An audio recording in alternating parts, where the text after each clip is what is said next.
fais partie de cette génération qui a été un entrepreneur du numérique auparavant, avant d'arriver en fonction de maire et de président d'agglomération. Donc c'est un sujet qui me touche. Évidemment, le numérique est entré dans nos vies.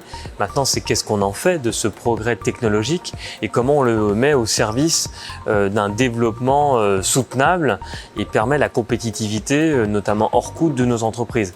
Donc nous, sur notre territoire, à Laval et Laval Agglomération, on a la chance d'avoir un écosystème numérique intéressant, à la fois celui des PME et des grandes multinationales qui se nourrissent du numérique pour aller à l'étranger, mais aussi quelques écosystèmes et spécialités comme la réalité augmentée, la réalité virtuelle, puisqu'on est un des berceaux, il y a 25 ans, d'avoir fait le pari de cette technologie, qui fait qu'aujourd'hui, on a un événement international qui se tient chaque année, qui est le Laval Virtual Festival, et évidemment, ça permet de se nourrir et d'accueillir des startups.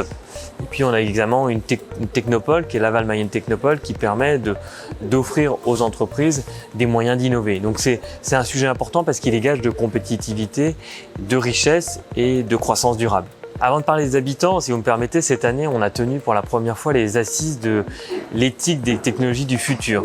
C'est aussi comment on permet aux habitants, aux entreprises, à toutes les parties prenantes de se poser les bonnes questions sur à quoi servent les technologies, la souveraineté numérique, la sobriété numérique, et effectivement comment on régule ces technologies. Ça, c'est un élément important, c'est la prise de conscience citoyenne de ces outils numériques, de ses forces, mais aussi de ses faiblesses. Donc ça, c'est un élément important en tant que citoyen. Et puis, il y aura tout le volet de modernisation de l'administration publique, c'est comment les outils numériques nous permettent d'offrir d'autres types de services à la population, toujours en proximité et simple.